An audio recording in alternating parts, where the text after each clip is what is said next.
ಉಪವಾಸ ಈ ಕಣ್ಣಿಗೆ ನೀ ಚೂರು ಮರೆಯಾದರೆ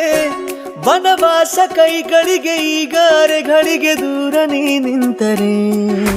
ಪ್ರೀತಿ ಎಂದರೆ ಇಂಥ ತೊಂದರೆ ತೀರ ಸಹಜ ಬಿಡು ನನ್ನಲ್ಲೂ ಹೀಗೆ ಆಗಿದೆ ಏನು ಮಾಡುವುದು ಎಲ್ಲಿ ಹೋದರು ಎಲ್ಲಿ ಬಂದರು ನಿನ್ನದೇ ಅಮಲು ವಿರಾಮ ನೀಡುತ್ತಿಲ್ಲ ಯಾರಿಗೆ ಹೇಳುವುದು ಉಪವಾಸ ಈ ಕಣ್ಣಿಗೆ ನೀ ಚೂರು ಮರೆಯಾದರೆ ವನವಾಸ ಕೈಗಳಿಗೆ ಈಗ ಅರೆಗಳಿಗೆ ದೂರ ನೀ ನಿಂತರೆ